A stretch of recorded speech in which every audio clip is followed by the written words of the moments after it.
Welcome, everyone, to our second edition of Currents, our new version of our On Geopolitics podcast. My name is John Nilsson-Wright. I'm talking to you from Cambridge. And today's topic is the question of the press, the fourth estate, as it's so often referred to, and its role in protecting those precious liberal democratic freedoms that are at the heart of our political systems, whether in the United Kingdom or, importantly, in the United States. And the United States is really our focus for today. Obviously, the advent of the Donald Trump administration has raised a lot of questions about a process of political change that seems to be underway in the United States at the moment. The political scientists Steve Levitsky and Daniel Ziblatt, in their book, How Democracy Dies, have talked about the important guardrails that have protected democratic values and principles in the United States. And typically, the focus has been on the question of the courts, Congress, and of course, the presidency itself. But if you like, the ecosystem in which those institutions operate is very much public media. It was the British-Austrian philosopher Karl Popper in his discussion of the open society who talked meaningfully many years ago about the importance of free and open debate and discussion as a way of reinforcing Enlightenment values, of protecting the atmosphere in which politics is conducted. Now, however, many people are worried about what Donald Trump may be doing to, if you like, jeopardize that process of open and free discourse. This is a domestic political issue in the United States, but it also raises really interesting questions about America's role in the world. And if one thinks about the Cold War, the role of the United States in promoting liberal democratic values, very strikingly, Secretary of State Mark Rubio has just recently suggested that the State Department will play less of a prominent role in speaking out forcefully to protect and defend those democratic values, or at least criticizing governments that seem to depart from those values. And of course, at home in the United States, even before Donald Trump took power, we saw some media companies seemingly concerned about the danger that they would be criticized by the president, pulling their punches a little bit. The LA Times, for example, refusing to provide an endorsement during the presidential campaign for fear of falling on the wrong side of Trump's MAGA Republican Party. The Washington Post seemingly changing its editorial policy, leading to the departure of some prominent Washington Post journalists. Efforts, once Trump was elected, to restrict access to AP journalists to the White House because of their refusal to endorse the White House pressure to rename the Gulf of Mexico the Gulf of America. And then a number of very high-profile financial settlements by leading American media companies. I'm thinking of ABC, which settled a $15 million settlement with Donald Trump over the public remarks of George Stephanopoulos, one of their leading journalists. And most recently, of course, an issue that has become very much a topical concern, CBS deciding to settle for some $16 million in a suit with the White House over controversy surrounding 60 Minutes, partly in an effort, it seems, to sweeten a deal that would allow it to secure an $8 billion merger with Skydance.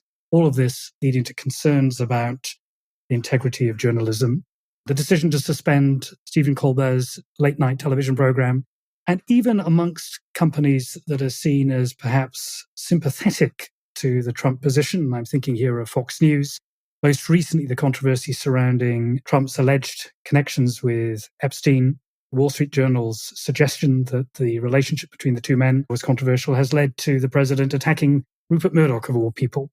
But in all of this, public broadcasting, there's also an issue of real concern. The attack on the Voice of America, perhaps America's oldest public broadcasting organization, first established in 1942, played a critical role during the Cold War, therefore the largest and perhaps oldest of American public broadcasters, with an audience, an international audience, perhaps rivaling that of the BBC, broadcasting in some 48 languages. Last year, Donald Trump decided to appoint Kari Lake, a failed senatorial and gubernatorial candidate in Arizona, who herself has been a critic of the media, has called for the imprisonment of journalists, put her in charge of the process of managing the future of the Voice of America. And in February of this year, Elon Musk announced, when he was then, of course, still within the government, supporting the efforts of Doge, that the Voice of America would be shut down.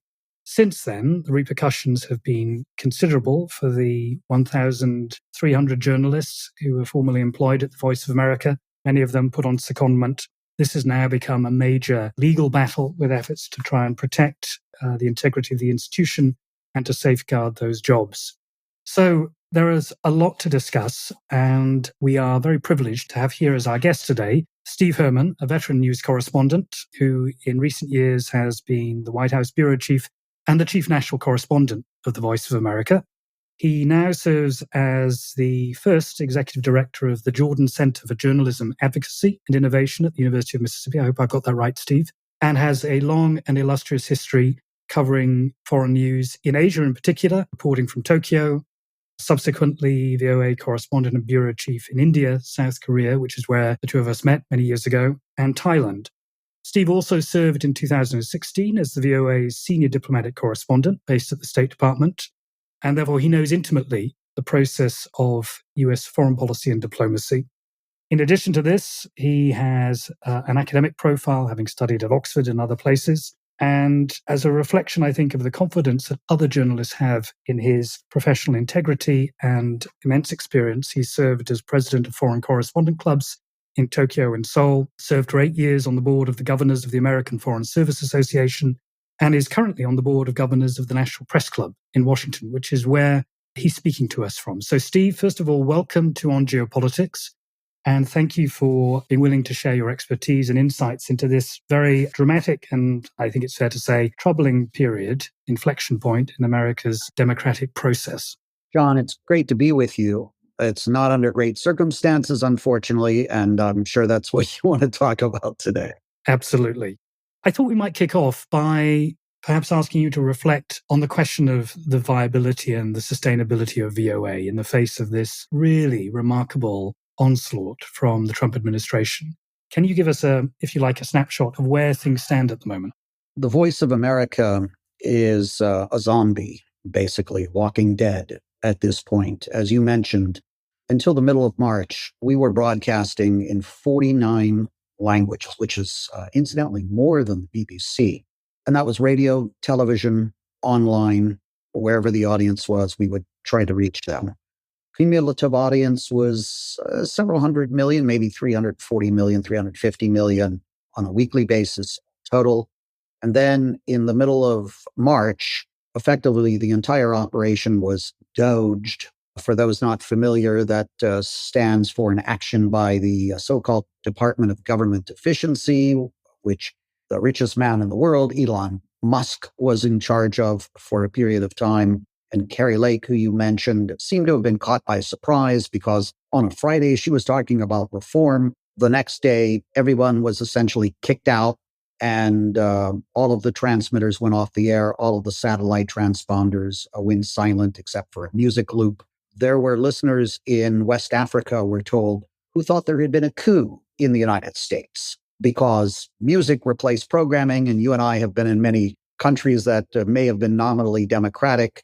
And when all of a sudden on the TV and radio, there was no more programming and music, that meant something quite dire had happened with government.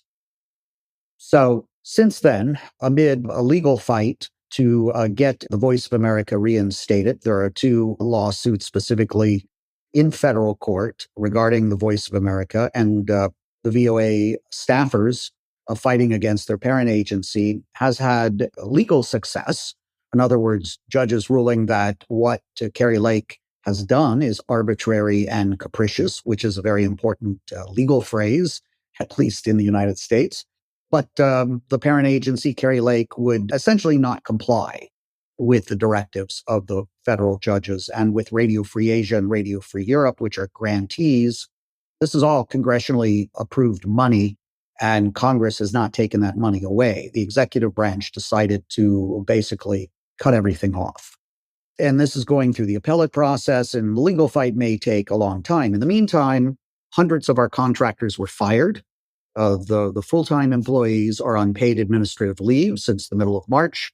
There is no programming except for what Kari Lake has asserted is a statutory minimum by putting about 5 minutes a day on shortwave of Dari and Pashto language programming for Afghanistan, some Chinese stories online in Mandarin Chinese, and an attempt at programming 1 hour of television in Farsi for Iran. That's it.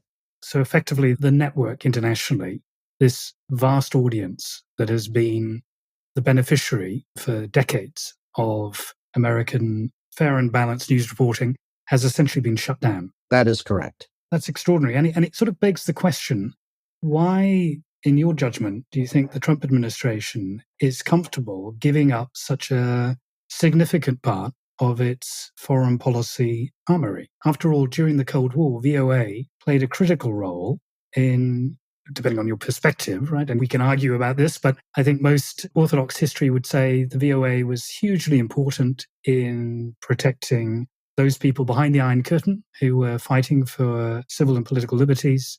In the case of post-Tiananmen China, VOA's Mandarin language service was hugely important in providing news to Chinese citizens about what was happening within their own country.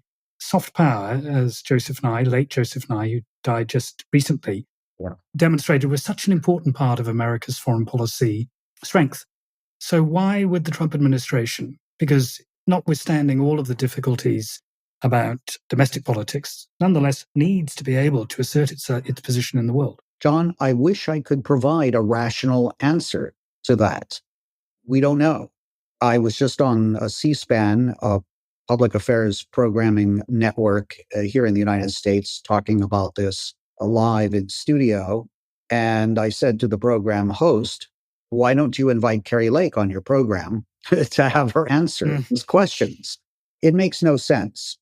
But it is part of a pattern because, as you noted, the voice of America, as we like to have called it, or others such as Joseph Nye and soft power, it was a hard edge of soft power, right? And it was a significant part for 83 years of American public diplomacy during World War II, the Cold War. You mentioned Tiananmen Square, and I could go on and on. I've seen firsthand on the ground, including in places like North Korea, the effectiveness of the voice of America. But look what else has happened. USAID, U.S. Agency for International Development, was eviscerated. I mean, it not only saved lives, literally saved lives by providing food and medicine to people, it also greatly benefited American farmers who grew those soybeans and corn that would be purchased and then sent to some of the neediest people on the planet. And the State Department has lost so far 15% of its staff. I just heard a report this morning, I believe it was on BBC, about these border clashes now between Cambodia and Thailand. And the U.S. Embassy did put out an advisory to U.S. citizens to, stay away from that area, stay away from the border. And normally the U.S. would have a statement about this, calling for peace and reconciliation and all of that. Well, guess who is stepping up to offer its help diplomatically to try to solve this dispute and reduce tensions? It is China. Of course, stepping once again into a vacuum that the United States seems all too willing to create. Exactly. Yes, it's a huge and dramatic own goal that the U.S. government is committing by wiping out decades and decades. I like to say that U.S. diplomacy, by all of these actions, has been set back to the era of Chester Arthur as president.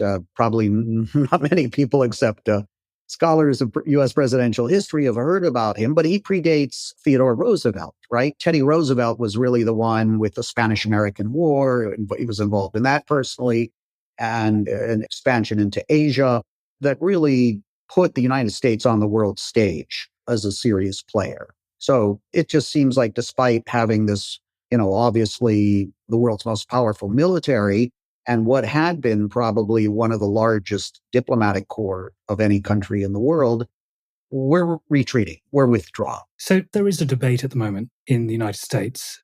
I mean, it's perhaps overly ambitious to say that Donald Trump has a foreign policy strategy, given the kind of erratic way in which he formulates foreign policy. But observers have often noted that there is at least a division between isolationists and muscular internationalists who have a America First agenda, with the suggestion that for some, maintaining an American presence in Asia serves America's interests. People like J.D. Vance, the vice president, sometimes identified with that more isolationist wing. Do you see their fingerprints over this seemingly irrational or self-harming decision? Not really. I think we should not overthink the Trump foreign policy. I was there in the White House covering the president and the presidency for the entirety of the first Trump administration. I was on most of the international trips, flying on Air Force One, in the Oval Office frequently, attending all the briefings. I probably heard every word that Donald Trump spoke during his first administration. I cannot reduce any of this to some sort of strategy or political philosophy. What we saw and what we see in the second term is what, for lack of a better word, you're the real academic here, transactionalism, rather than isolationism. If you want to monitor American foreign policy right now, get a weather vane, right? The winds can shift 90 or 180 degrees very quickly, depending on seemingly the last person that Donald Trump has spoken to, or some angry comment that he puts on social media, or something that somebody else says that compels him to go in a different direction. Or, as a lot of commentators would say, whether he's been the recipient of what in traditional terms would be called a kind of bribe. Yeah. And again, I'm not trying to be political. I am a fierce independent and patriot of the United States. I don't have a political axe to grind here, but I would say if it benefits Donald Trump, his bottom line, which he's still very active in things with his businesses and his family, then he sees that as favorable. So we could see the attack on VOA partly driven by this desire to shrink the size of the federal infrastructure, to cut government in general, the so-called Project 2025 agenda that was well telegraphed before Trump took over as president. And in terms of the domestic arena, in terms of all of those news agencies that I mentioned, or news companies that I mentioned at the beginning, CNN, ABC, CBS, is this a classic strongman's tactic to intimidate, to create a climate of fear, to control the news agenda, to suit Trump's political wishes, hoping to effectively muzzle critical voices? Well, Donald Trump's animosity for the free press, independent media, is well known, right? This is nothing new. He would like the media to basically bow down to him. And he came out of an environment as a real estate investor, someone who was trying to expand his brand in New York City, and he had a relatively sedate, compliant New York City press. Things changed when he got to Washington. The reporters in Washington are completely different than the reporters working for the New York Daily News or the New York Post. It's like going from a pussycat to a bulldog, right? And I think he was really taken aback. He thought he could manipulate and have this sort of positive symbiotic relationship with the Washington press corps and the White House press corps specifically, the same way that he had with the local New York City press. As far as the Voice of America, because it's 100% funded by the federal government, it's an external broadcasting service. So a lot of people in the United States don't know what it is, don't care about it. Why should they? And although it has laws governing what it broadcasts and how it broadcasts, namely a charter and a firewall that mandates that it be fair and balanced and that it reflect the cross-section of American thought and institution, it was relatively easy for him, with the overreach of executive power, to destroy the Voice of America. It's a shot across the bow, right? And everything else that you mentioned that's going on with Paramount and ABC and the Washington Post and the Los Angeles Times, and threats of taking away FCC licenses from some of the networks. Here was something that he could actually slam his fist down and atomize. And so I believe it does have a chilling effect. And your point about ordinary Americans perhaps not really appreciating the reach and impact of VOA, or the history for that matter, of VOA in terms of instrumentalizing and advancing America's power overseas. That makes sense. But of course, there are Republican politicians. Republicans traditionally, at least in the era of Ronald Reagan, they certainly believed in the importance of a strong America overseas. What's happened to that Republican commitment to foreign policy activism? Excellent question, John. I believe we still do have strong bipartisan support, but the Republican support is sort of covert at this point. We know from my colleagues, when I was at the Voice of America, who, since all this happened, going up to Capitol Hill and talking to staffers and members of Congress, but they're afraid to speak out. Why would they put their body on the railroad tracks for the Voice of America, which does not have a domestic constituency? They rolled over and allowed USAID to be eviscerated, U.S. Agency for International Development, which does benefit farmers in red states, in Republican states, as I mentioned about the soybean and the corn and what have you. They wouldn't even speak up about that. It's fear. The assessment is this, according to Republicans and Democrats that I talk to at all levels across the country. If you're a lawmaker in the U.S. Congress, a Republican, as long as it is more to your benefit to support Donald Trump than not, because he can primary you, he can run a candidate against you in the Republican primaries, he can criticize you, which leads to death threats. And members of Congress are human beings. They're not supermen.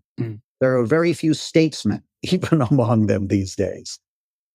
They're just looking to keep their job, to get reelected. And defying Donald Trump is a threat to your career and potentially to your life. So they're going to keep silent on something that they see as a relatively minor issue, like the destruction of U.S. international broadcasting. And sadly, that makes sense, what you say, when it's a news agency that is looking outwards. But of course, there's a whole domestic agenda, public broadcasting. I'm thinking of National Public Radio, Public Broadcasting System, PBS, which reportedly is going to lose, I'm right in thinking, $1 billion worth of federal funding. That could imply that as many as 1 in 5 local public radio stations might go out of business. And these cater to both red states and blue states. Yes. That would presumably be a source of concern even to Republican senators and congressmen and women. Oh, no doubt about it. A few did speak up about this. I think it's important to note that there's a small percentage of federal money that goes to these public broadcasters. Most of their funding comes from donors, whether they be corporations or individuals. The problem is some of these smaller stations, including mostly in rural areas in red states, without that federal funding, they may not have a news department. Okay, they may not be able to do any local programming. Some may, we're hearing, have to go off the air. I drive across the country all the time listening to radio, tuning the dial. In some areas of the country, all you're going to hear, because in some areas it's very difficult to pick up even a single FM station if you're in between cities or towns, you'll hear some religious broadcasters, and you'll probably be able to pick up one of these public radio stations. One role of these radio stations is, in the event of an emergency, to send out alerts about the weather. A tornado is coming, a hurricane warning has been declared by the National Weather Service. And in some areas, you may not even have cell phone coverage, all the time. I'm frustrated in an area where there may be no bars. I like to joke to people, I got better cell phone reception in Kabul, Afghanistan, than I did in parts of rural United States. So the Republican members of Congress are well aware of what potentially is going to be lost here. And does that offer a glimmer of optimism that this assault on the media might have a kind of natural limit, right? I think about FEMA, right? We've seen in the wake of the recent floods, a reconsideration of Trump's attempt to dismantle yet another critical part of the government federal structure to provide precisely the sort of information you're describing and direct support. And in the case of Voice of America, correct me if I'm wrong, but at the time of the decision by the Trump administration to launch surgical strikes against Iran, we had the re-recruiting of Farsi-speaking Voice of America journalists. So there is a sense in which, at times, you see this compensating reaction when suddenly these services become critically important. Right. But we would argue that they're critically important every single day. Of course. You can't just bring back the Farsi service and restart broadcasts into Iran when they've been off the air for weeks or months or years, right? The audience isn't going to be there. The staff's not going to be there. And it was chaotic when they tried to stand up the Farsi service again. It had all sorts of technical glitches. Yeah. I mean, this, by any objective measure, what's happening now, not only is it tragic, but it's mismanagement on an almost criminal level. And history will hopefully reflect what a horrible mistake this was for the United States to carry out this sort of destruction of its international voice, which had been around since the early days of the Second World War. And in addition to all of that loss of influence overseas and dismantling of such vitally important institutions, the people who staff the organization, having been fired, some of those foreign language speaking journalists, presumably their visa status will be affected. They may be sent back to some of the countries that they formerly came from. Their lives and livelihoods may be in positions of jeopardy. And you yourself were the target of quite a concentrated attack on the part of the former director of Voice of America. Is that correct? Yes, although I would say that my problems paled in comparison to what you just pointed out with those, for example, that were on special visas and are being told they have 30 days to go back to their home country, where I would say some of them may not only be persona non grata for their broadcast, but will probably face immediate jailing or worse if and when they return. And that's why me and a number of my colleagues, while we were still technically employed by the Voice of America, were fighting so vociferously to try to throw some sand in the gears and slow this down so that some of these contractors and staffers would not be put in personal or financial danger. Now, I admit I'm a bit pessimistic that we're going to be able to bring everybody back and it's going to go back to the way it was. It's sort of like Humpty Dumpty has fallen off the wall. Mm. And if he's ever put back together again, it's not going to be whole and healthy. Yes, I was targeted at the end of the first Trump administration. I wrote a book which includes a lot of these stories behind the White House curtain. So that goes into some detail about it. At that point, the political appointees wanted a head on a pike, essentially. And I was a convenient head to try to put on a pike because, again, if they could come after me, a high-profile correspondent, White House bureau chief, it would have a chilling effect on everybody else. They could bring everybody else into line. And, but I thought I have a duty because I swore an oath to the Constitution of the United States when I joined Voice of America. I did not swear allegiance to any president or political party. Of course, this current administration wants political loyalty in exchange for people having government jobs. So that's a whole different subject.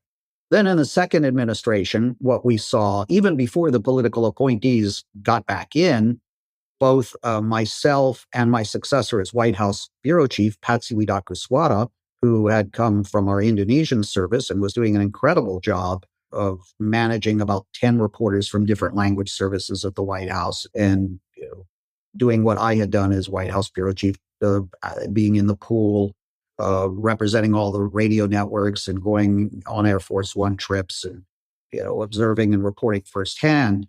She was removed from that position. And I, at the end of February, so this is 2 weeks before Carrie Lake doged everybody else, I was put on paid administrative leave, ostensibly so that my social media activity could be investigated.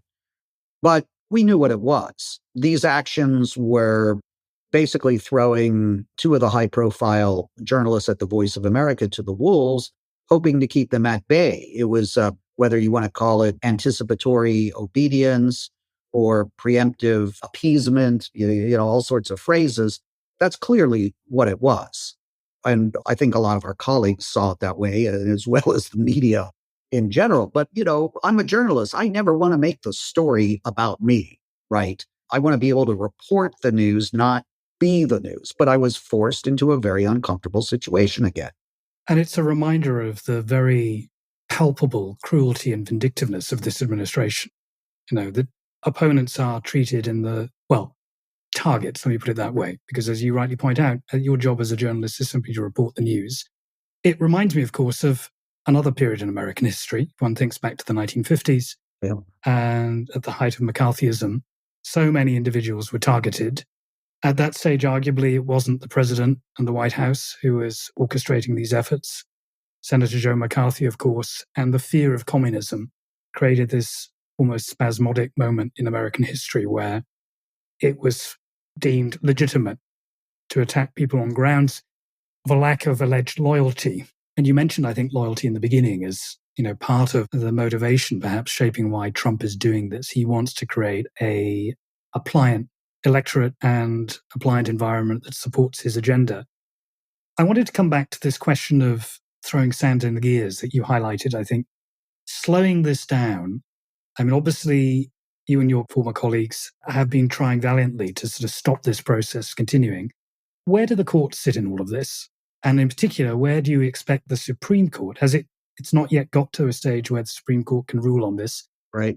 If it does eventually reach that lofty pinnacle, what do you expect their decision will be? Because after all, the First Amendment is pretty darn important, and you would think it's fairly clear-cut. How do you see this playing out?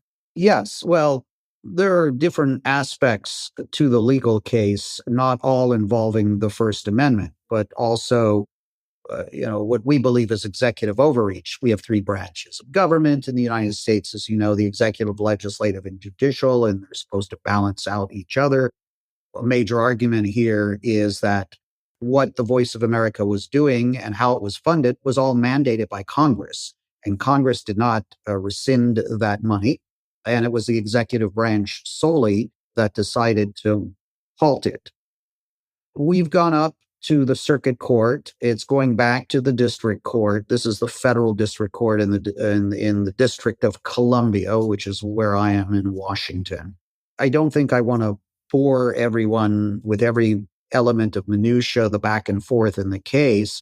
I would just say at the district court level, we've had quite robust support. Judges, I think, that have been getting quite angry at the federal government and frustrated with the U.S. Agency for Global Media and Carrie Lake for not giving them the information that they requested and explaining sufficiently why they've been carrying out these actions. As you mentioned, it's likely in one form or another that this will come before the Supreme Court.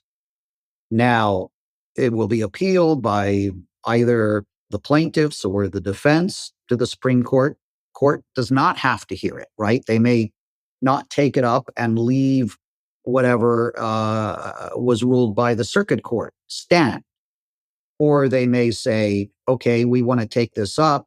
Or there could be a situation where there's a similar case involving another federal agency, especially about this question of shutting down entire agencies and en masse riffing them, reduction in force, firing people, whether that's legal or not. So, and then obviously we believe that there's a First Amendment argument here as well, that essentially these voices were silenced in a legal way. I hesitate to make any simple prediction about what the Supreme Court may or may not do. It could be a nuanced decision. What we see sometimes from the court is what I call split the baby, right? Both sides seem to be able to claim victory. But no matter what are the rulings that come down, every single day, especially in the first weeks, it was absolutely critical, right? The audiences were going away. People were, looking around for other jobs. And to be able to put this back together again is going to be very, very challenging, even if the legislative branch and the judicial branch say they want to do it. What I fear, you mentioned Project 2025 from the Heritage Foundation, it called for VOA to be put under either the State Department or the National Security Council. The National Security Council is part of the White House, which would effectively mean it would not be under an independent agency and presumably the charter and the firewall would be rendered moot. Again, there are a number of us who believe that that is not legal without Congress changing the laws that it passed. So, to a great degree, the ball is in the court of Congress, which, as you know, both chambers are controlled by the president's party right now. There's a midterm election coming up next year. The president's party in the United States traditionally don't do that well in the midterm and will usually lose the House if they have control of it. But there's criticism of the Democratic Party as well, that it's been ineffectual and hasn't really rose to the moment that it's facing, with many of its supporters seeing an existential threat to democracy in the United States. So stay tuned, John. Which brings me, because we're coming towards the end of our program in terms of time, but I want to sort of come to a really fundamental question, which is, how do you combat this? And to look perhaps too optimistically to try and say, well, is this an opportunity for ordinary Americans to re-embrace the democratic project? So much is at stake. And we've seen an outpouring of mobilization, both on the part of individual states. I think of the response of Gavin Newsom in California on a whole range of issues. But when it comes to these issues of public broadcasting and press censorship and freedom, what can be done by individuals? And again, to come back to the 1950s, it was a former, ironically, CBS journalist, Ed Murrow. Yes. So dramatically, I think, portrayed in Good Night and Good Luck, a recent film that sort of highlighted the value of journalists speaking out against power. Is the solution to this high-profile individuals such as yourself, or does it require a much more grassroots-based reaction on the part of ordinary Americans? And I wonder to what extent this is also a reflection of the changing environment in which news itself is transmitted, disseminated, digested, absorbed. And that's part of the problem, but also part of the solution. That mainstream media, of course, and we saw this in the CBS Paramount decision over Steve Colbert, has argued that there isn't the same audience for the traditional media output because people have moved on to TikTok or social media. Yes. But social media may also present an opportunity for ordinary Americans to exert some influence and to have a voice. But how do you do that in a way that can be both trusted and effective? Well, to me, the most important thing is to be socially responsible, right? And to uphold the ethics of journalism. And maybe traditional journalism is not going to be the answer. This is something I'm exploring in my new job. And you are absolutely right. TikTok and YouTube are extremely influential nowadays, although there's not really very high ethical standards there. But what we're seeing, for example, as you mentioned Stephen Colbert, and then there are these other late night comedians who are upholding the American tradition of satire. And targeting whoever happens to be in power. It's a long tradition, and as you're well aware of, look at the editorial cartoons in the 18th century newspapers that were happening around the time of the American Revolution. There's a long tradition of this in the United States. We need all hands on deck. Yes, I have, like talking to you and going on C-SPAN and other U.S. networks and writing opinion pieces, and I do have a social media presence, but by no means, John, do I consider myself an influencer, which I'm not very comfortable with that word in the first place, nor do I think I want to be an influencer. But these influencers, Stephen Colbert and Jon Stewart, they're not necessarily from their programs on cable or terrestrial television, but those clips that go up on the internet, on social media, on YouTube. There's something erupting today as we're speaking, the first program of the new season of a satirical program called South Park. And I won't go into detail about how it's portraying the president. Parental advisory required, I think. Yes. But, I've been in different societies, and what can lead to a correction mechanism isn't necessarily politicians or academics pontificating. Sorry about that, John. No need to apologize. I remember covering Trinidad and Tobago in the Caribbean and was flabbergasted to discover that a stinging calypso song could force a prime minister to resign because that was the most powerful social force in that society. So it may be these clips on social media rather than, a traditional anchorman like Walter Cronkite taking off his glasses and looking into the camera and saying the Vietnam War cannot be won. I'm paraphrasing. Those sort of moments in American history are probably gone. And I do think it's going to involve a grassroots effort. We'll see. Again, people like me are very hesitant to step into what we consider to be politics or to take a partisan view I've been such a straight-laced journalism for so many decades. I worked for the Associated Press before I worked for the Voice of America. And as we used to say at AP, if you wrote a story about the sun rising in the morning, you better have three sources for that, piece. But we are in a different time. There are what are being perceived as existential threats, and it's for everybody to speak up, especially when it comes to fundamental values. And we do in the United States cherish our Constitution. And I am focusing on the First Amendment. Other people focus on the Second Amendment. But I say the First Amendment is the first for a reason, that the founding fathers, the writers of the Constitution, James Madison and Thomas Jefferson and all those folks, John Jay and the Federalist Papers, put it first for a reason. And it's our responsibility to make sure it's upheld. Steve, that sort of neatly brings us back to the past. And these podcasts are always, of course, informed by our understanding of the past and how it's relevant in understanding what's going on at the moment. I think it's good to be able to end with a glimmer of optimism and to highlight all of this activity that is so critically important in order to protect these very, very precious political and civil liberties. Thank you for sharing so much. Good luck with your new venture in the field of academia, but also I hope sincerely that this moment in American history will be an interlude rather than a transition to a darker period in American political history. It's been really illuminating and informative. Thank you very much. Been my pleasure. Thank you, John.